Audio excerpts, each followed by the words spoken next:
दोस्तों आज हम एक्सप्लेन करने वाले हैं हाल ही में आई एक कमाल की सीरीज ब्लैक वारंट के सारे एपिसोड्स को, जिसकी डिमांड हमारे कुछ दर्शकों ने की थी। इसलिए आप वीडियो को भी लाइक कर दीजिए। हम चलिए कहानी शुरू करते हैं। तो सीरीज की शुरुआत में हम सुनील नाम के एक आदमी को देखते हैं। सुनील तिहाड़ जेल के जेलर की पोस्ट के लिए इंटरव्यू देने आया होता है। वहाँ बड़े बड़े ऑफिसर सुनील से कहते हैं कि आप तिहाड़ जेल में काम क्यों करना चाहते हैं। वैसे भी कोई आदमी उस जेल में ज्यादा समय तक टिक नहीं पाता। इस पे सुनील कहता है कि मेरे पापा ने मुझे पढ़ाने के लिए बहुत मेहनत की है और मुझे इस नौकरी की बहुत जरूरत है। मैं कैसे भी वहाँ के कैदियों को हैंडल कर लूंगा। असल में वो ऑफिसर इसलिए सुनील को तिहाड़ का जेलर बनाने के लिए मना कर रहे थे, क्योंकि उस जेल के कैदी बहुत ही खतरनाक होते हैं। पर सुनील के काफी रिक्वेस्ट करने के बाद उसे तिहाड़ जेल में काम करने का मौका मिल जाता है। अब अगले दिन सुनील तिहाड़ जेल में काम करने आता है और उसके साथ मंगत और धैया नाम के दो नए ऑफिसर भी आए होते हैं। उस जेल के head officer SP Raghu Sunil को देखकर कहते हैं कि तुम ज्यादा हट्टे कट्टे भी नहीं हो, इसी वजह से तुम यहाँ के कैदियों को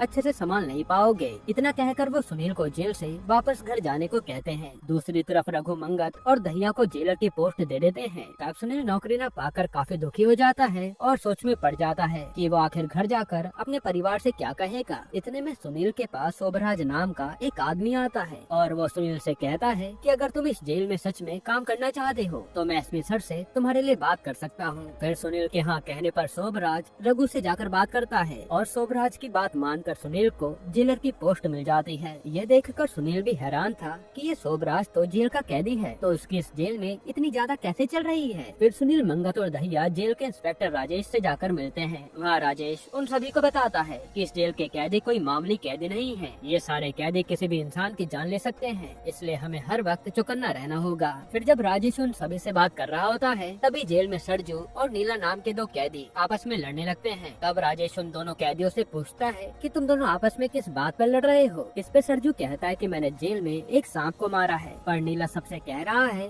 कि उसने उस सांप को मारा है। इस बात पर हम दोनों की लड़ाई हो गई। अब राजेश सुनील को ये बात पता लगाने को कहता है कि आखिर नीला और सरजू में से सांप को किसने मारा है, ये सब मुझे पता लगाकर बताओ। तब सुनील उन दोनों से पूछताछ करने लगता है, लेकिन अभी भी वो दोनों एक दूसरे पर इल्जाम लगा रहे थे। अब सुनील जैसे ही सवाल जवाब करता है उसी दौरान नीला सरजू पर बहुत गुस्सा हो जाता है और चाकू की मदद से सरजू के चेहरे पर वार कर देता है। ये देखने के बाद सुनील तो काफी डर जाता है और उसने अपने सामने पहली बार इतना खतरनाक दृश्य देखा था। हालांकि सुनील जैसे तैसे खुद को संभालता है, साथ ही बाकी ऑफिसर को भी इस बात की खबर पहुंच जाती है। इसके बाद सुनील अपना काम करने के बाद लंच टाइम में खाना खा रहा होता है। तभी सुनील को किसी लड़की का कॉल आता है। वो फोन उठाकर पूछता है कि आप कौन हैं। इस पे वो लड़की एकदम चुप हो जाती है, जिससे सुनील फोन काट देता है। फिर राजेश सुनील मंगत और दहिया से कहता है कि जो तुमने आज जेल में खून खराबा देखा है ये सब यहाँ के लिए एक मामूली बात है, पर हमें कैदियों के अंदर अपना डर बनाए रखने के लिए नीला को उसके करतूत की सजा देनी होगी। फिर रात में जब सुनील की माँ जा रही होती है तब रास्ते में सुनील की पड़ोसी सुनील के जॉब लगने पर उन्हें कॉन्ग्रेचुलेट करती है, पर सुनील की माम तो सुनील की जॉब लगने से खुश नहीं होती, क्योंकि उन्हें जेलर की नौकरी बिल्कुल भी पसंद नहीं थी। जिसके बाद अगले दिन दहिया नीला को जेल में बहुत मार रहा होता है और ये देखकर सरजू काफी खुश होता है। इसके बाद सुनील राजेश से जाकर कहता है कि सर मैं अभी तक ये नहीं जान पाया कि आखिर सांप को किसने मारा था, इसलिए सर मैं इस केस पे काम नहीं करना चाहता। लेकिन राजेश उसे कहता है कि अगर तुम इस केस से बाहर चले गए तो पूरे जेल में तुम्हारी बहुत बेइज्जती हो जाएगी और तुम्हें अपने आप पर भरोसा रखना होगा। फिर थोड़े टाइम बाद वो आदमी सुनील को बताता है कि इस जेल में 3 सबसे बड़ी गैंग है।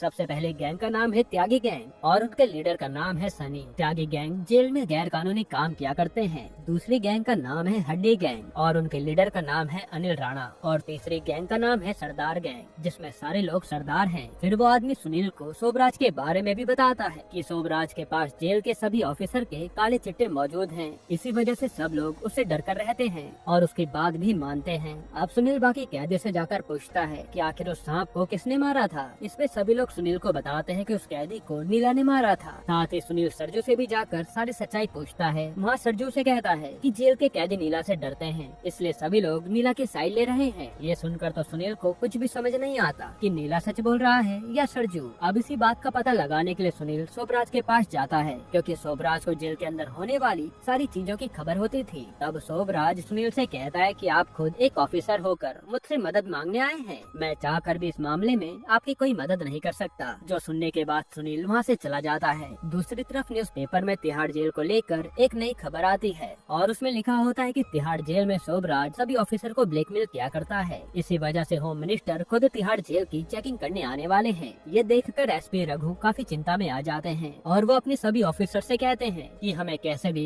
होम मिनिस्टर के सामने जेल में शांति बनाए रखनी होगी। फिर रात के समय होम मिनिस्टर तिहाड़ जेल की चेकिंग करने आते हैं। तब सुनील उन्हें तिहाड़ जेल अच्छे से दिखाने लगता है और सुनील एक दूसरे ऑफिसर को कहता है कि तुम जल्दी से राजेश सर को कॉल करके बुला लो। तब वो ऑफिसर राजेश को कॉल करके होम मिनिस्टर के बारे में बताता है, लेकिन राजेश उस समय अपनी बेटी के साथ था, इसी वजह से वो जेल नहीं जाता। वही पुलिस ऑफिसर होम मिनिस्टर के आने की खबर सभी कैदियों को बता देते हैं और सभी कैदियों को होम मिनिस्टर के सामने शांत रहने के लिए कहा जाता है। जिसके बाद होम मिनिस्टर को भी जेल में कोई गड़बड़ नहीं लगती, पर वो जब वापस जा रहे होते हैं तभी जेल के सारे कैदी जोरों से चिल्लाने लगते हैं और उनकी आवाज सुनकर होम मिनिस्टर कैदियों से मिलने जाते हैं। वहाँ वो देखते हैं कि सभी कैदी शराब पीकर नशे में हैं। ये देखने के बाद तो उन्हें काफी गुस्सा आता है और वो पूछने लगते हैं कि इन लोगों को शराब किसने दी, जिसका सुनील के पास कोई जवाब नहीं था। फिर अगले दिन जब ये बात रघु को पता चलती है तब रघु सुनील पर काफी गुस्सा करता है, क्योंकि ये सारी चीजें सुनील के सामने हुई थी। फिर रघु सुनील से कहता है कि जब होम मिनिस्टर यहाँ आए थे तो तुमने राजेश को इन्फॉर्म क्यों नहीं किया, वो होता तो मामला संभाल लेता। इस पे सुनील कहता है कि मैंने होम मिनिस्टर के आने की खबर राजेश सर को भिजवाई थी, लेकिन वो आए ही नहीं। जिस पर राजेश साफ साफ मना कर देता है कि मुझे तो कोई खबर ही नहीं मिली, क्योंकि वो जानता था कि रघु राजेश पर भी गुस्सा करेगा। इसके बाद रघु गुस्से में सुनील को सस्पेंड कर देता है, क्योंकि वो जेल को ठीक तरह से संभाल नहीं पाया था और सुनील भी अपनी नौकरी जाने से काफी निराश हो जाता है। इसके बाद जब वो बाहर जा रहा होता है इतने में शोभराज सुनील से कहता है कि मैं चाहूँ तो तुम्हें वापस नौकरी पर ला सकता हूँ, मगर सुनील उसकी मदद लेने से मना कर देता है। इसके बाद जब सुनील घर पर काफी उदास बैठा होता है तब सुनील के पापा उसे हौसला देते हैं कि तुम्हें जल्दी जेलर की जॉब वापस मिल जाएगी। इसके बाद एक दिन सुनील को न्यूज़पेपर के जरिए पता चलता है कि तिहाड़ जेल में रंगा और बिल्ला नाम के 2 कैदियों को फांसी होने वाली है। यहीं पर एपिसोड 1 खत्म होता है। एपिसोड 2 की शुरुआत में कुछ दिनों बाद तिहाड़ जेल के एसपी रघु को दूसरी जगह ट्रांसफर कर दिया जाता है और जो नया एसपी आता है उसका नाम मुखो होता है। मुखो सुनील को वापस से काम पर बुलाता है और वो सुनील से कहता है कि इस बार मैं तुम्हें वापस से एक चांस दे रहा हूँ, तुम्हें कैसे भी करके खुद को साबित करना होगा। साथ ही मुखो सुनील को बताता है कि कुछ दिनों बाद बिल्ला और रंगा को फांसी होने वाली है, इसलिए प्रतिभा नाम की एक बहुत बड़ी जर्नलिस्ट उन दोनों का इंटरव्यू लेने आने वाली है। और प्रतिभा काफी ज्यादा चालाक औरत है, अगर उसने हमारे खिलाफ कोई गलत खबर पेपर में छाप दी तो हमारी नौकरी भी जा सकती है। ये सुनने के बाद सुनील मुखो से वादा करता है कि वो इस बार अपना काम अच्छे से करेगा।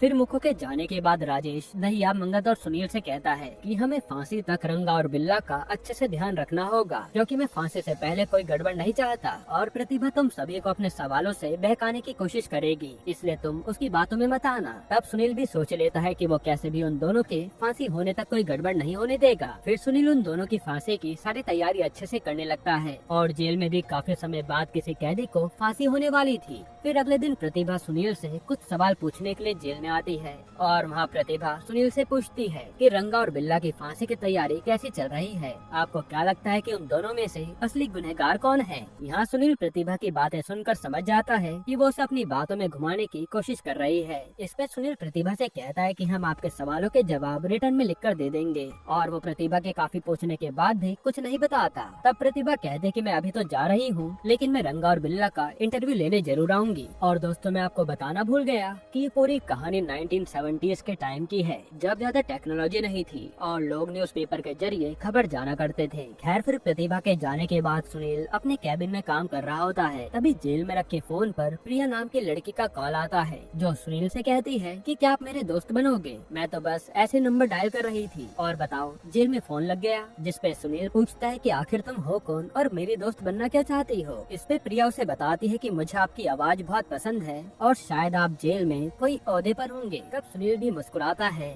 और वो भी प्रिया से बातें करने लगता है। फिर प्रिया सुनील से पूछती है कि रंगा और बिल्ला को फांसी इसलिए हो रही है क्योंकि उन दोनों ने मिलकर एक लड़की के साथ गलत किया है, और आपको क्या लगता है कि उन दोनों में से लड़की और लड़के को किसने मारा होगा, क्योंकि रंगा बिल्ला इल्जाम एक दूसरे पर डालने में लगे हैं। तब इसका सुनील के पास कोई जवाब नहीं होता और वो असलियत जानने के लिए राजेश के पास जाता है। वहाँ राजेश सुनील से कहता है कि रंगा और बिल्ला ने मिलकर ये क्राइम किया है, पर अब वो दोनों मौत के डर से अपना इल्जाम एक दूसरे पर डाल रहे हैं। वैसे भी वो दोनों इस जुर्म के बराबर के जिम्मेदार हैं, इसलिए तुम दोनों के बारे में इतना मत सोचो। जिसके बाद रात के समय सुनील घर पर बैठकर रंगा और बिल्ला के बारे में सोच रहा होता है। इतने में सुनील की मॉम उसे आकर कहती है कि मैं देख रही हूँ तुम काफी दिनों से परेशान लग रहे हो, तुम्हें नौकरी छोड़ देनी चाहिए। पर सुनील तो इस नौकरी को छोड़ना नहीं चाहता था। खैर अब जेल में रंगा और बिल्ला को फांसी लगाने के लिए दो जल्लाद आते हैं और वो दोनों जल्लाद रंगा और बिल्ला को फांसी लगाने की तैयारी करने लगते हैं। वहीं दूसरी तरफ रंगा और बिल्ला अपने मरने की खबर सुनकर काफी दुखी हो जाते हैं और सुनील भी पहली बार किसी आदमी को फांसी लगते हुए देखने वाला था,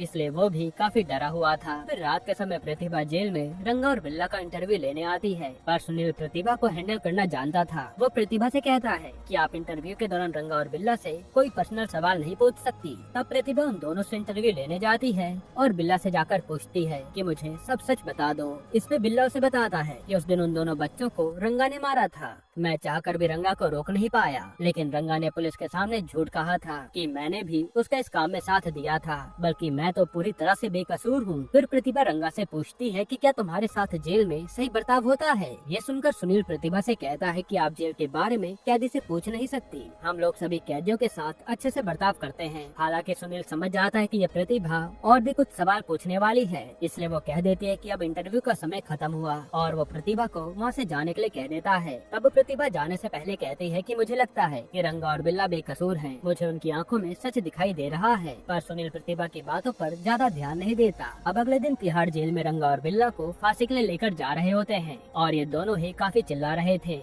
कि हमें फांसी मत दो। तब उन दोनों को फांसी पर लटका हुआ देखकर सुनील की हालत खराब हो जाती है और फांसी लगने के बाद डॉक्टर रंगा और बिल्ला की मौत को कंफर्म करने आते हैं। तो डॉक्टर को पता चलता है कि रंगा की सांसें तो अभी भी चल रही हैं। ये देखकर सभी लोग हैरान हो जाते हैं। तब मुखो सभी ऑफिसर से पूछने लगता है कि फांसी लगने के बाद आखिर रंगा बच कैसे गया, पर किसी भी ऑफिसर के पास सवालों का जवाब नहीं था। तब राजेश मुखो से कहता है कि सर आप टेंशन मत लीजिए, ये खबर मीडिया तक पहुँचने से पहले रंगा मर जाएगा। असल में अगर ये खबर मीडिया तक पहुँच जाती तो पूरे देश में तिहाड़ जेल की काफी बदनामी होती। इसके बाद राजेश अपने ऑफिसर से कहकर रंगा की लाश को दोबारा से फांसी पर लटका देता है और आखिर में रंगा की मौत हो जाती है। हालांकि रंगा को जबरदस्ती मरते हुए देखकर सुनील की हालत खराब हो गई थी। फिर सुनील मीडिया में जाकर कहता है कि तिहाड़ जेल में रंगा और बिल्ला को कानूनी तौर पर फांसी हो गई है। इससे उन सभी गुनहगारों को सबक मिलेगा जो लोग दूसरों को परेशान करते हैं। फिर जेल में राजेश भी सुनील की काफी तारीफ करता है, क्योंकि सुनील ने बहुत अच्छे से रंगा और बिल्ला के केस को संभाला था। यहीं पर एपिसोड 2 खत्म होता है। एपिसोड 3 की शुरुआत में हम देखते हैं कि थाने के बाहर 250 स्टूडेंट्स मिलकर प्रोटेस्ट कर रहे होते हैं। असल में वो सारे स्टूडेंट गवर्नमेंट के खिलाफ प्रोटेस्ट कर रहे थे और पुलिस ऑफिसर उन सभी स्टूडेंट को शांत कराने की कोशिश करती है, लेकिन पुलिस के काफी कहने के बाद भी उनमें से कोई शांत नहीं होता।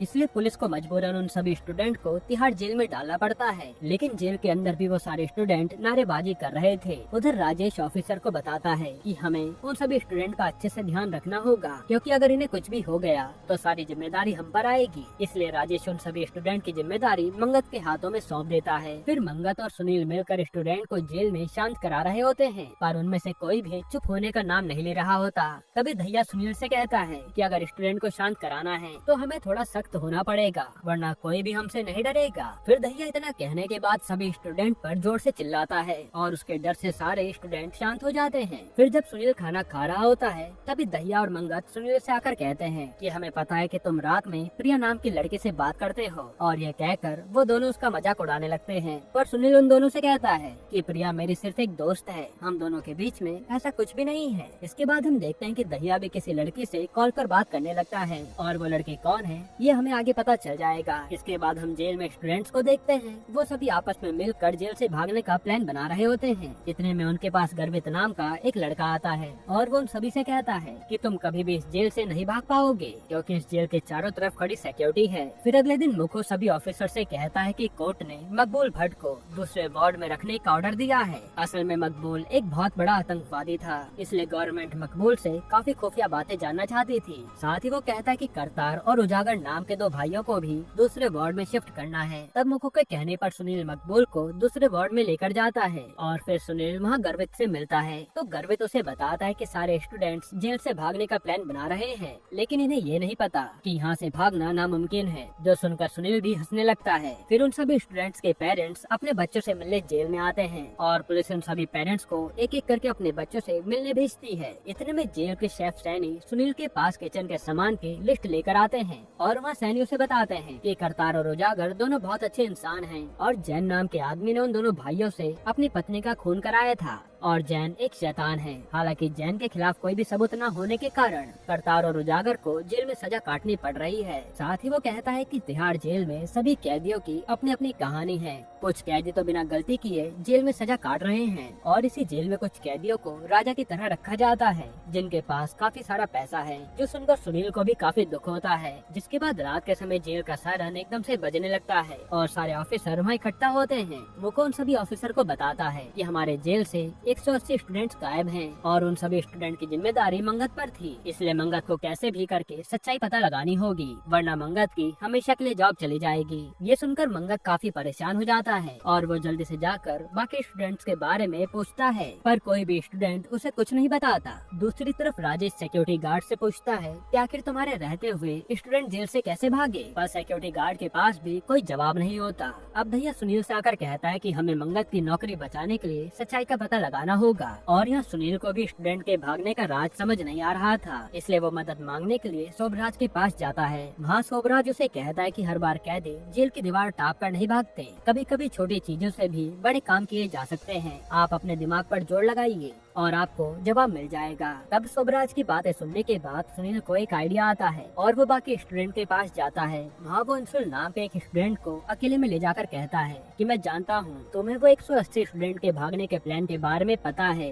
अगर तुम मुझे बता दोगे तो मैं तुम्हें जेल से आजाद कर दूंगा और तुम अपने घर वालों से मिल सकोगे, वरना तुम्हें पूरी जिंदगी यहीं बितानी होगी। सुनील की बातें सुनकर अंशुल काफी इमोशनल हो जाता है और वो उसे सारी सच्चाई बता देता है। फिर सुनील मुखो से जाकर कहता है कि सर, उन सभी स्टूडेंट के भागने के पीछे मंगत की कोई गलती नहीं है, क्योंकि स्टूडेंट के भागने में मदद उनके पेरेंट्स ने की थी। असल में जो भी पेरेंट्स अपने बच्चों से मिलने आते थे, उन सभी के हाथों पर एक स्टैंप लगाया जाता था और जिसके भी हाथ में वो स्टैंप लगा होता था, वो आदमी आराम से जेल के बाहर जा सकता है। इसलिए पेरेंट्स ने अपने बच्चों को बचाने के लिए अपने हाथ के स्टैंप को अपने बच्चों के हाथों पर लगा दिया था और इसी के जरिए वो सभी स्टूडेंट जेल से बाहर चले गए। जिसके बाद मुखो उन तीनों को अपनी लॉज पर बुलाता है और मंगत से कहता है कि इस मामले में तुम्हारी कोई गलती नहीं थी, इसलिए मैं तुम्हें जॉब से नहीं निकाल रहा, पर आगे से अपनी जॉब का ख्याल रखना। फिर जब मुखो उन तीनों से बात कर ही रहा होता है, तब धैया की नजर मुखो की बीवी पर जाती है और मुखो की बीवी भी धैया को बार बार इशारे कर रही थी। यहाँ हम समझ पाते हैं कि जरूर इन दोनों के बीच में कोई चक्कर चल रहा है। फिर सुनील मुखो से कहता है कि सर, हमारे जेल में बी और सी क्लास के कैदी हैं। बी क्लास के कैदियों को ज्यादा सुविधा मिलती है, इसलिए हमें बी और सी क्लास दोनों को एक समान कर देना चाहिए। लेकिन राजेश सुनील की बात से सहमत नहीं था, क्योंकि बी क्लास वाले कैदी अमीर घर के लोग थे और वो राजेश की भी जेब गरम करते थे। इसी वजह से बी क्लास के कैदियों को ज्यादा फैसिलिटी दी जाती थी। इस पे मुखो सुनील से कहता है कि मुझे तुम्हारी बात बेहद पसंद आई है, मैं इसके बारे में जरूर सोचूंगा। फिर अगले दिन सुनील करतार और उजागर को जेल की फैक्ट्री में काम करने के लिए लेकर जाता है और वो दोनों अपना काम अच्छे से कर रहे होते हैं। दूसरी तरफ कविता नाम की एक लड़की तिहाड़ जेल पर डॉक्यूमेंट्री बनाने के लिए आती है और सुनील कविता को गर्वित से मिलाता है। वो कविता से कहता है कि अगर तुम्हें किसी भी चीज की जरूरत हो तो गर्वित तुम्हें वो चीज लाकर दे देगा और गर्वित तुम्हें इस जेल के बारे में अच्छे से सब समझा भी देगा। इसके बाद हम देखते हैं कि सुनील घर पर खुद को मजबूत बनाने के लिए एक्सरसाइज करना शुरू कर देता है, क्योंकि वो भी समझ गया था कि कैदियों को कंट्रोल करना है तो उनसे मजबूत होना पड़ेगा। यहीं पर एपिसोड 3 खत्म होता है। एपिसोड 4 की शुरुआत में हम जेल में जोहल नाम के लड़के को देखते हैं। जोहल जेल में सनी का बॉल चुरा कर अपने साथ ले जाता है। असल में उस बॉल के अंदर ड्रग्स भरा होता है और वो ड्रग्स वाला बॉल सनी को जेल में चुपके से दिया जाता था। वहीं हम धैया को देखते हैं, जिसका अफेयर मोखो की बीवी के साथ चल रहा होता है और वो दोनों एक साथ कमरे में समय बिता रहे थे। पर मोखो के लॉज में आने से पहले धैया वहाँ से चला जाता है। फिर जब सनी यहाँ पर बॉल लेने आता है तो वहाँ पर उसे बॉल कटा हुआ मिलता है और वो देखकर समझ जाता है कि जरूर किसी ने उसका ड्रग्स चुरा लिया है। और यहाँ सनी का सारा शक हड्डी गैंग पर जाता है, इसलिए सनी हड्डी गैंग के एक आदमी को जान से मार डालता है। फिर अगले दिन ये बात राजेश को पता चलती है तो राजेश हड्डी और त्यागी गैंग में सुलह कराने के लिए सनी और अनिल को बुलाता है। लेकिन इधर भी ये दोनों आपस में लड़ रहे होते हैं। सनी राजेश से कहता है कि जब तक मुझे उस चोर के बारे में पता नहीं चल जाता तब तक मैं शांत नहीं बैठूंगा। और राजेश चाहकर भी सनी के खिलाफ कुछ कर नहीं सकता था, क्योंकि सनी राजेश को पैसे दिया करता है। इसके बाद ये ड्रग्स वाली बात मुखो को पता चल जाती है और वो राजेश से कहता है कि तुम पता लगाओ कि आखिर कौन हमारे जेल में ड्रग्स का धंधा कर रहा है। दूसरी तरफ मंगत राजेश से कहता है कि मुझे कुछ जरूरी काम से घर जाना है, इसलिए क्या मुझे छुट्टी मिल सकती है, लेकिन राजेश ये कहकर मना कर देता है कि हमें कैसे भी करके ड्रग्स वाला मामला संभालना पड़ेगा, वरना हम लोगों की नौकरी जा सकती है। अब हम सुनील को देखते हैं। सुनील अच्छे से तैयार होकर प्रिया से मिलने डिनर पर जा रहा होता है और आज वो पहली बार प्रिया से मिलने वाला था, इसलिए वो बहुत खुश भी था। फिर थोड़े टाइम बाद सुनील प्रिया से रेस्टोरेंट में आकर मिलता है, जहाँ ये दोनों खूब सारी बातें करते हैं और सुनील को प्रिया बहुत पसंद भी आती है। फिर जेल में ऑफिसर सभी लोगों की तलाशी ले रहे होते हैं और वो बस कैसे भी असली ड्रग्स चोर का पता लगाना चाहते थे। हालांकि उन्हें किसी के पास भी ड्रग्स नहीं मिलते। साथ ही मंगत अपने घर वालों से कहता है कि अभी जेल में काफी काम है, इसलिए मैं घर नहीं आ पाऊंगा। फिर हम कविता को देखते हैं। कविता जेल में गर्वित के साथ घूम रही होती है और वो एक एक करके जेल के बारे में सारी बातें जान लेती है। जिसके बाद धैया के मॉम डैड धैया को कॉल करके बताते हैं कि हमने तुम्हारी शादी तय कर दी है। ये सुनकर धैया शॉक्ड हो जाता है। साथ ही सुनील और मंगत को भी धैया की शादी की खबर मिल जाती है, इसलिए ये दोनों धैया को चिढ़ाने लगते हैं। अब सैनी किचन के सामान के लिस्ट पर साइन करने के लिए सुनील के पास आता है, तो सुनील उससे कहता है कि तुम मेरे साथ मेरे लॉज में क्यों नहीं रहते हो, वैसे भी आपका क्वार्टर काफी दूर पड़ता है, इसलिए आप चाहो तो यहीं पर रह सकते हो। इस पे सैनी कहता है कि सर ये लॉज मुखो सर ने आपको दिया है, मैं यहाँ पर कैसे रह सकता हूँ, और अगर मुझे यहाँ पर रहना ही है तो मुझे मुखो सर की परमिशन लगेगी। तब सुनील कहता है कि मैं मुखो सर से परमिशन लेकर आता हूँ। फिर सुनील जब मुखो सर के लॉज पर जा रहा होता है, तभी उसे मुखो सर के कमरे से धैया भागता हुआ दिखता है। इतने में मुखो सुनील से आकर पूछते हैं कि क्या तुमने किसी को मेरे लॉज के बाहर भागते हुए देखा था? तब सुनील झूठ कह देता है कि नहीं, मैंने तो किसी को नहीं देखा। साथ ही सुनील यहाँ मुखो सर से सैनी की बात भी कर लेता है। इसके बाद सुनील धैया से जाकर कहता है कि तुम शुक्र मनाओ कि मुखो सर ने तुम्हें देखा नहीं, वरना आज तुम्हारी नौकरी चली जाती और तुम्हें दूसरे की बीवी के साथ ये सब करना शोभा नहीं देता। इतना कहने के बाद सुनील वहाँ से चला जाता है। फिर थोड़े दिनों बाद धैया की शादी हो रही होती है और धैया की शादी में सभी लोग आए थे। साथ ही उसकी शादी में मुखो की बीवी भी आई होती है, लेकिन वो धैया को शादी करते हुए देखकर बिल्कुल भी खुश नहीं थी। जिसके बाद धैया सुनील से कहता है कि तुम कैसे भी करके मुखो की बीवी को संभालो, वरना वो मेरी शादी तोड़वा सकती है। वहीं दूसरी तरफ जेल में सनी सभी कैदियों की तलाशी ले रहा होता है, हालांकि उसे तब भी कुछ नहीं मिलता। इधर शादी में सभी लोग काफी डांस कर रहे होते हैं और सुनील भी अपनी पूरी नजर सीमा पर गड़ाए बैठा था। इसके बाद मुखो की बीवी सीमा और सुनील एक साथ बैठे होते हैं। तब सीमा कहती है कि मैं जानती हूँ कि तुम्हें मेरे और धैया के बारे में सब कुछ पता है, लेकिन मेरे पास कोई दूसरा चारा नहीं था। जब अपने घर में आपको इज्जत नहीं मिलती, तब आपको दूसरों की नजरों में इज्जत देखनी पड़ती है, और इसी कारण मुझे धैया से प्यार हो गया। तब सुनील भी उसकी बात का कोई जवाब नहीं देता। फिर जेल में सनी सरदार गैंग की तलाशी ले रहा होता है, पर सरदार गैंग का लीडर सनी से कहता है कि सरदार गैंग में कोई भी चोरी नहीं करता, इसलिए तुम वापस चले जाओ। हालांकि सनी उसकी बात नहीं मानता और दोनों गैंग के बीच लड़ाई शुरू हो जाती है। पर इतने में वहाँ पर बाकी ऑफिसर आ जाते हैं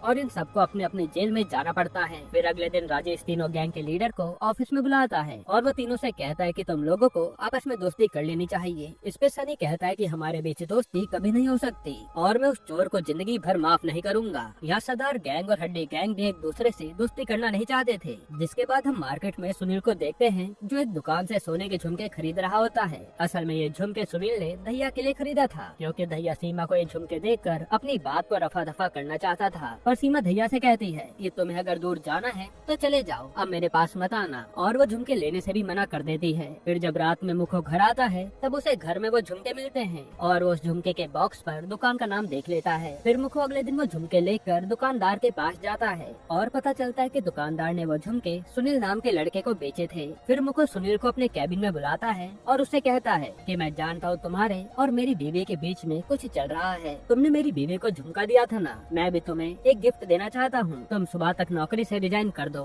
वरना मैं तुम्हें जेल में डाल दूंगा। सुनील ये सब सुनकर काफी डर जाता है और वो न चाहते हुए भी मुखो को सारी बात बता देता है। अब धैया का नाम सुनकर मुखो को काफी गुस्सा आता है और फिर अगले दिन मुखो अपना ट्रांसफर दूसरी जगह करा लेता है। पर जाने से पहले वो धैया से कहता है कि मैंने तुमसे बड़ा गिरा हुआ आदमी कभी नहीं देखा। तुम जिस थाली में खाते हो उसी में छेद करते हो, और तुम्हें क्या लगा था मुझे तुम्हारे और मेरी बीवी के रिश्ते के बारे में कुछ पता नहीं चलेगा। इतना कहने के बाद मुखो अपनी बीवी के साथ वहाँ से चला जाता है। हालांकि हम देख पाते हैं कि मुखो ने अपनी बीवी को बहुत मारा था, जिसके कारण उसका चेहरा पूरा खराब हो गया था। खैर फिर धैया सुनील पर काफी गुस्सा करता है और कहता है कि तुझसे बड़ा गद्दार कोई नहीं होगा जो तूने मुखो को मेरे बारे में बता दिया। इस पे सुनील कहता है कि अगर मैं उन्हें सच्चाई नहीं बताता तो मेरी नौकरी चली जाती। तब गुस्से में धैया सुनील पर हाथ भी उठाता है और इन दोनों में लड़ाई हो जाती है। फिर हम सुनील को देखते हैं जो अपने परिवार के साथ अपने बड़े भाई के लिए लड़की देखने आया होता है। सुनील की मॉम उससे कहती है कि तुम लड़की वालों को अपने बारे में मत बताना कि तुम कहाँ जॉब करते हो, वरना ये रिश्ता टूट जाएगा। फिर जब सुनील का परिवार लड़की वालों से रिश्ते की बात कर रहा होता है। तभी लड़की के पापा सुनील से उसके बारे में पूछते हैं। तब सुनील सीधा बता देता है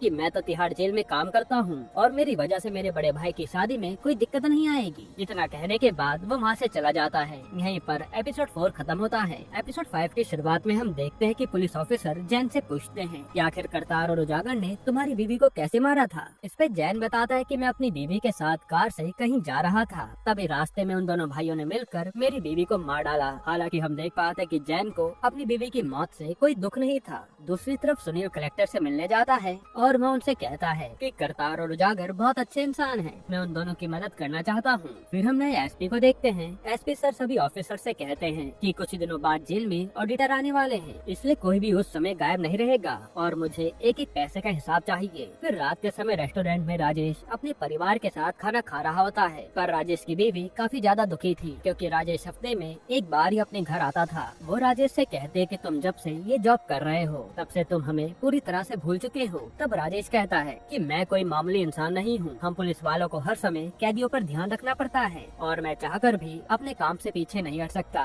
तब इसी बात पर पति पत्नी के बीच बहस हो जाती है, जिसके बाद हम घर पर सुनील को देखते हैं, जिसे उसकी मॉम कहती है कि तुम्हारी वजह से तुम्हारे बड़े भाई का रिश्ता टूट गया और कोई भी एक जेलर के घर में अपनी बेटी को नहीं भेजना चाहेगा। इस पे सुनील कहता है कि आप देख लेना, मैं एक दिन ऐसा काम करूंगा कि आपको मुझ पर गर्व होगा। और सुनील को देखकर लग रहा था कि वो अपने कैदियों के बारे में कुछ सोच रहा है। फिर अगले दिन कुछ ऑडिटर तिहाड़ जेल में ऑडिट करने के लिए आते हैं और सभी ऑफिसर उन ऑडिटर्स के साथ अच्छे से बिहेव कर रहे थे। साथ ही सुनील भी मोहन नाम के एक बड़े लॉयर से मिलने जाता है और उनसे कहता है कि मुझे अपने कैदियों के लिए लॉयर चाहिए क्योंकि उन सभी के पास लॉयर रखने के पैसे नहीं हैं, इसलिए क्या आप मेरी मदद करोगे। इस पे मोहन सुनील को सभी कैदियों की फाइल्स लाकर दिखाने को कहता है। फिर जब सुनील जेल में उन सभी की फाइल्स ढूंढ रहा होता है तब मंगत उसे कहता है कि आखिर तुम कहाँ गायब थे, तुम्हें पता है ना जेल में ऑडिटर्स आए हैं और इस समय हमारा यहाँ रहना बहुत जरूरी है। लेकिन सुनील मंगत की बात पर ज्यादा ध्यान नहीं देता। फिर रात के समय सुनील लॉ के बारे में कुछ किताबें पढ़ रहा होता है। दूसरी तरफ राजेश मंगत और धैया से कहता है कि तुम लोग ऑडिटर्स का अच्छे से ख्याल रखना, वरना ऑडिटर्स तुम्हारे खाते से पैसे गायब कर देंगे। फिर अगले दिन सुनील एसपी सर से अपनी फाइल्स पर साइन लेने आता है, मगर एसपी उसे कहते हैं कि मैं अभी काफी बिजी हूँ,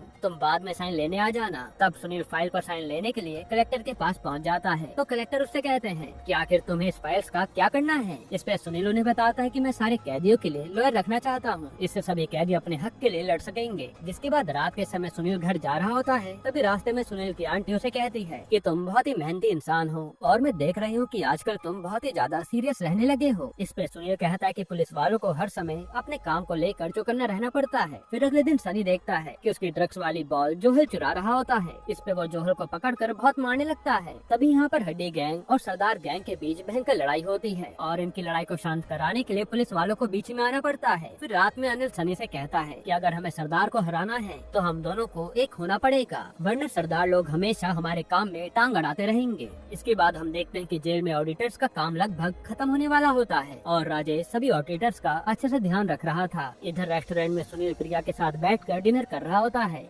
और वो प्रिया को बताता है कि हम लोगों को कोई भी नहीं समझ सकता, सबको लगता है कि जेलर की जॉब खराब जॉब है, लेकिन मैं उन सभी कैदियों के लिए कुछ करना चाहता हूँ जिन्हें कभी भी इंसाफ नहीं मिला है। तब प्रिया को सुनील की बात सुनकर काफी अच्छा लगता है कि सुनील कितना अच्छा इंसान है। जिसके बाद अगले दिन मोहन सुनील को कुछ यंग लॉयर से मिलाता है और कहता है ये तीनों अभी नए नए लॉयर बने हैं, ये लोग तुम्हारी जरूर मदद करेंगे। दूसरी तरफ जब ऑडिटर सभी ऑफिसर के खाते चेक कर रहे होते हैं तभी उन्हें सुनील के खाते में काफी गड़बड़ दिखाई देती है। इसी वजह से वो ऑडिटर सुनील को बुलाने के लिए कहते हैं, लेकिन कोई जानता नहीं था कि इस समय सुनील कहाँ है। इधर सुनील उन सभी लॉयर से कहता है कि क्या आप लोग मेरी मदद करोगे, मैं कैदियों के लिए लड़ना चाहता हूँ लेकिन मेरे पास आपको देने के लिए पैसे नहीं है। तब वो लॉयर मना कर देते हैं कि हम बिना पैसों के कुछ भी नहीं कर पाएंगे। फिर सुनील काफी निराश होकर जेल में आता है तो वहाँ राजेश सुनील को बताता है कि तुम्हारे खाते से 10,000 रुपए गायब हुए हैं। ये सुनकर तो सुनील काफी हैरान हो जाता है और वो कहता है कि सर मैंने कोई भी पैसों का घपला नहीं किया है। पर राजेश सुनील की बात नहीं मानता और वो उसे कहता है कि तुम अपनी जेब से 10,000 रुपए भरो वरना तुम्हारी नौकरी चली जाएगी। फिर सुनील एसपी सर से जाकर इस बारे में बात करता है, लेकिन एसपी सर भी उसकी कोई मदद नहीं कर पाते क्योंकि जेल में जब ऑडिटर सबके खातों को चेक कर रहे थे तब सुनील उस समय कहीं बाहर घूम रहा था। इसके बाद जेल में सुनील से मिलने उसकी आंटी आती है और वो कहती है कि मेरी कुंडली में जेल जाना लिखा हुआ है, इसलिए पंडित जी ने कहा है कि अगर तुम जेल का खाना खा लोगी तो तुम्हें जेल नहीं जाना पड़ेगा। तब सुनील अपनी आंटी को खाना ला कर देता है और आंटी वो लेकर घर चली जाती है। इसके बाद सुनील से मिलने चार्ल्स सोबराज आता है और वो उससे कहता है कि अगर तुम चाहो तो मैं तुम्हारे 10,000 रूपए भर सकता हूँ। लेकिन सुनील मना कर देता है कि ये मैं खुद ही देख लूंगा। फिर सुनील राजेश से जाकर कहता है कि सर आप जो बोलोगे वो मैं करूँगा, बस आप मेरे 10,000 रूपए माफ कर दो। इस पे राजेश कहता है कि अगर तुम मेरी बात मानोगे तो मैं तुम्हारी मदद जरूर करूँगा। तुम जानते हो हमारे जेल में रात के समय किचन के लिए राशन आता है, हमें बस उस राशन में से थोड़ा सा राशन चुरा कर बाहर बेच देना है, इससे हमें कुछ पैसे भी मिल जाएंगे और तुम्हारा 10,000 रूपए का कर्जा भी माफ हो जाएगा। तब सुनील को ना चाहते हुए भी राजेश की बात माननी पड़ती है। फिर कुछ दिनों बाद करतार और उजागर की फांसी का दिन आता है और इन दोनों भाइयों को फांसी दे दी जाती है, जो देखकर राजेश को भी थोड़ा बुरा लगता है क्योंकि वो चाहकर भी किसी को बचा नहीं सकता था। हालांकि वो जानता था कि इन दोनों भाइयों ने कुछ भी नहीं करा। यहीं पर एपिसोड 5 खत्म होता है। एपिसोड 6 की शुरुआत में हम रात के समय जेल में कैदियों को देखते हैं। जब सारे कैदी सो रहे होते हैं तभी उन सभी कैदियों को बहुत ठंडी लगने लगती है, पर उन कैदियों के पास शरीर पर ओढ़ने के लिए कंबल नहीं होते। इसी बात से परेशान होकर सभी कैदी अपनी आवाज उठाने लगते हैं। फिर जब ये बात राजेश को पता चलती है तब राजेश उन सभी कैदियों पर बहुत गुस्सा हो जाता है और वो इन लोगों का खाना पीना ही बंद करवा देता है। फिर राजेश अपने सभी ऑफिसर से कहता है कि अगर कैदी कुछ दिनों तक भूखे रहेंगे तो इन लोगों की अकल ठिकाने आ जाएगी। फिर सैनी भी सुनील से आकर कहता है कि सर उन सभी कैदियों के लिए गवर्नमेंट कंबल भेजती है, लेकिन इस बार तो कंबल बहुत ही कम आए थे और मुझे कुछ गड़बड़ लग रही है। लेकिन सुनील ये सब मामले में वापस नहीं फंसना चाहता था, इसलिए वो इस बात पर ज्यादा ध्यान नहीं देता। फिर हम मंगत को देखते हैं जिसे उसके घर वाले बताते हैं कि तुम्हारा छोटा भाई कुछ दिनों से गायब है, हमने हर जगह उसे ढूंढा पर वो कहीं मिला नहीं। ये सुनने के बाद मंगत काफी परेशान हो जाता है। तभी मंगत देखता है कि एक कैदी ठंडी के कारण बेहोश हो गया है। ये देखकर वो जल्दी से डॉक्टर बुलाता है और वहाँ बाकी ऑफिसर भी आ जाते हैं। इसके बाद मंगत जेल में ही अपने भाई की याद में ड्रिंक करने लगता है क्योंकि उसे काफी टेंशन हो रही थी। जिसके बाद सुनील मंगत से जाकर कहता है कि जेल में ड्रिंक कर रहे हो, अगर ये बात राजेश सर को पता चल गई तो वो तुम पर काफी गुस्सा करेंगे। हालांकि राजेश को मंगत के ड्रिंक करने के बारे में पता चल ही जाता है और वो मंगत से कहता है कि तुम अगर ड्रिंक करके कैदियों के बीच रहोगे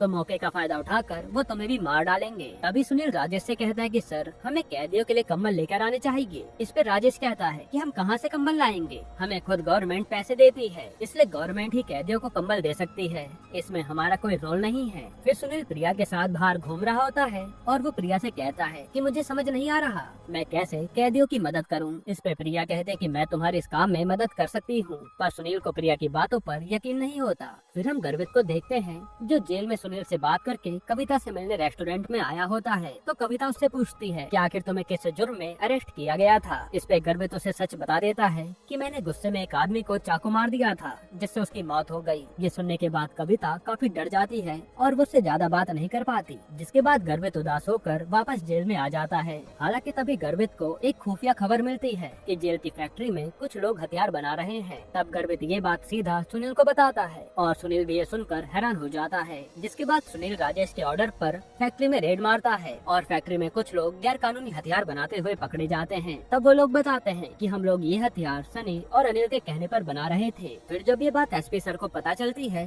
तो वो पूरे जेल की तलाशी करवा देते हैं, पर काफी ढूंढने के बाद भी उन लोगों को कुछ नहीं मिलता। इस पे राजेश सुनील और धैया से आकर कहता है कि तुम दोनों फालतू में जेल की तलाशी ले रहे हो, वैसे भी जेल के सारे कैदी हमसे गुस्से में बैठे हैं, अगर हमने अभी भी तलाशी लेनी कंटिन्यू रखी तो ये लोग हम पर हमला भी कर सकते हैं, इसलिए इसी बात को यही खत्म करो। फिर अगले दिन सनी राजेश से आकर कहता है कि मैंने आपके लिए क्या कुछ नहीं किया है, पर आपके ऑफिसर मेरे पीछे हाथ धोकर पड़े हैं। इस पे राजेश उसे वादा करता है कि आज के बाद मेरा कोई भी ऑफिसर तुम्हारे रास्ते में नहीं आएगा। फिर जेल में सैनी सुनील को आकर बताता है कि गवर्नमेंट ने कैदियों के कंबल के लिए पैसे भेजे थे, लेकिन वो सारे पैसे राजेश और एसपी सर ने लूट लिए हैं और आपको उनके खिलाफ आवाज उठानी चाहिए। लेकिन सुनील ये कहकर मना कर देता है कि मुझे किसी भी बड़े ऑफिसर से दुश्मनी मोल नहीं लेनी। फिर सैनी फैसला करता है कि वो खुद जाकर कलेक्टर से राजेश और एसपी की कंप्लेन करेगा, इसलिए वो कलेक्टर को जाकर सारी बात बता देता है। लेकिन सैनी को ये बात पता नहीं थी कि कलेक्टर भी उन सभी के साथ मिला हुआ है और कलेक्टर सैनी को वहाँ से डांट कर भगा देता है। दूसरी तरफ कोर्ट मकबूल को फांसी की सजा सुनाती है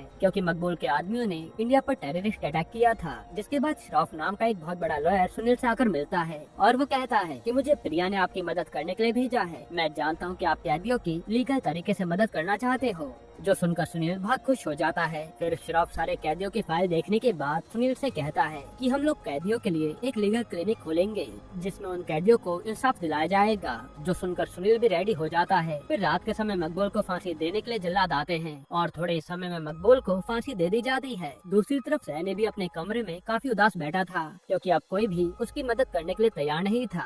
जिसके बाद अगले दिन सुनील सैनी से मिलने उसके कमरे में जाता है तो वो देखता है कि सैनी ने पंखे से लटक कर अपनी जान दे दी है। असल में सैनी की इतनी बेइज्जती होने के बाद उसे जीने का बिल्कुल भी मन नहीं था, इसी वजह से उसने अपनी जान दे दी। ये देखकर सुनील बहुत ज्यादा दुखी हो जाता है। साथ ही एसपी सर सैनी के केस को सुसाइड करार दे देते हैं। ये देखकर सुनील काफी ज्यादा दुखी हो जाता है। हालांकि किसी और को सैनी की मौत से कोई दुख नहीं था। इसके बाद सुनील जब घर आता है तो घर पर उसके परिवार वाले काफी खुश थे क्योंकि सुनील ने कैदियों के लिए एक बहुत बड़ा कदम उठाया था जिसके बारे में पेपर में भी छपा था। यानी सुनील ने अपने परिवार को अपने आप पर गर्व करवा ही दिया। यहीं पर एपिसोड 6 खत्म होता है। एपिसोड 7 की शुरुआत में हमें पता चलता है कि इंदिरा गांधी जी की मौत हो गई थी और उन्हें मारने वाला कोई और नहीं बल्कि सिख लोग होते हैं जो कि उन्हीं के बॉडी गार्ड्स थे। इसी वजह से काफी सारे सिखों को तिहाड़ जेल में लाकर बंद कर दिया जाता है। ये सब देखकर मंगत को काफी दुख होता है क्योंकि वो भी एक सिख था। इसके बाद पुलिस वाले सिखों को बड़ी बेरहमी से मार रहे होते हैं और मंगत चाहकर भी कुछ कर नहीं पाता। साथ ही तिहाड़ जेल के सभी सिख जेलर्स को नौकरी से निकाल दिया जाता है। इस पे मंगत उनसे पूछता है कि आप लोग हमें ऐसे हटा क्यों रहे हैं। तब राजेश उसे कहता है कि तुम्हें हटाने का ऑर्डर गवर्नमेंट ने दिया है, मुझे किसी से कोई पर्सनल दुश्मनी थोड़ी है। इतना कहने के बाद मंगत को तिहाड़ जेल से निकाल दिया जाता है। फिर राजेश बाकी ऑफिसर से कह रहा होता है कि अगर इंदिरा गांधी की सिक्योरिटी हटा दी जाती तो आज ये दिन देखना ही नहीं पड़ता। दूसरी तरफ हम सरजू को देखते हैं जो कि नीला पर काफी गुस्सा था और वो आज नीला की जान ले लेता है। इसके बारे में जब सनी को पता चलता है तो उसे बहुत गुस्सा आता है क्योंकि नीला उसी का आदमी था। फिर सनी अपने सभी आदमियों से कहता है कि आज के बाद जेल में सभी लोग हमारे दुश्मन हैं, हम किसी को भी नहीं छोड़ेंगे। फिर जब नीला के मरने की खबर ऑफिसर को मिलती है तब दहिया सरजू को खूब मारता है। इधर सुनील मंगत से मिलने उसके घर जाता है जहाँ मंगत ने खूब शराब पी रखी थी। तब सुनील उससे कहता है कि जेल की हालत दिन ब दिन खराब होती जा रही है और तिहाड़ जेल को तुम्हारी जरूरत है। लेकिन मंगत तो उसकी एक भी बात नहीं सुनता और उसे वहाँ से भगा देता है। इधर दहिया जेल में सभी कैदियों पर नजर रख रहा होता है। साथ ही सनी के आदमी भी दहिया को मारने का प्लान बना रहे थे। फिर जब दहिया जेल में कैदियों को देख रहा था तभी कुछ कैदी उस पर हमला कर देते हैं और वो सभी कैदी मिलकर दहिया को खूब मारते हैं। इसी बीच सुनील भी वहाँ दहिया को बचाने आता है तो उसे भी खूब मारा जाता है। फिर अगले दिन हम दहिया और सुनील को हॉस्पिटल में देखते हैं जिनकी हालत काफी खराब थी। तब जेल में राजेश सनी से जाकर कहता है कि आखिर तुम लोगों ने मेरे ऑफिसर पर हमला क्यों किया था। इस पे सनी उससे गुस्से में कहता है कि हम लोग अब किसी को नहीं छोड़ेंगे, जो भी हमारे रास्ते में आएगा उसे हम हमेशा के लिए मिटा देंगे। जो सुनकर राजेश भी कुछ कह नहीं पाता। फिर अगले दिन सुनील वापस से काम पर आता है और दूसरी तरफ राजेश सभी ऑफिसर से कहता है कि आज से कोई भी कैदी अपने जेल से बाहर नहीं निकलेगा, सभी कैदियों को अपने जेल के अंदर खाना खाना पड़ेगा और इसी तरह से हम जेल में शांति बनाए रख सकते हैं। इस पे सुनील कहता है कि हम लोग कब तक कैदियों को जेल में बंद रखेंगे, हमें एक बार तो सबसे बात करनी चाहिए। तब राजेश उसे समझाता है कि कोई भी कैदी हमारी बात नहीं मानेगा। मैंने दहिया को कैदियों के पास जाने से मना किया था लेकिन दहिया ने मेरी बात नहीं मानी और आज देखो उसका कितना बुरा हाल हो रखा है। तब सुनील उसे कहता है कि ये सब आपकी वजह से हो रहा है, आपने सारे कैदियों को अपना दोस्त बनाकर रखा था, आप अगर पहले से ध्यान देते तो ये दिन देखना ही नहीं पड़ता। इसके बाद शोभराज सुनील को बुलाता है और उससे कहता है कि कुछ दिनों बाद मेरा बर्थडे है, मेरे परिवार वाले मेरे लिए मिठाई भेजेंगे, तो क्या तुम मेरे लिए वो मिठाई लाकर दे सकते हो। इस पे सुनील कहता है कि मैं आपको जरूर वो मिठाई लाकर दूंगा। फिर जेल में राजेश अनिल से जाकर कहता है कि मैं तुम्हें त्यागी गैंग को मारने का पूरा मौका दे रहा हूँ पर तुम किसी भी सरदार गैंग के आदमी पर हाथ नहीं उठाओगे। असल में राजेश एक गैंग से दूसरी गैंग को मरवाना चाहता था लेकिन इस बात की खबर सनी को मिल जाती है और जब राजेश अपनी बेटी के साथ कार में जा रहा होता है तभी रास्ते में सनी के आदमी राजेश के ऊपर गन तान देते हैं और वो उससे कहते हैं कि अगर हमारे बॉस को जेल में कुछ भी हुआ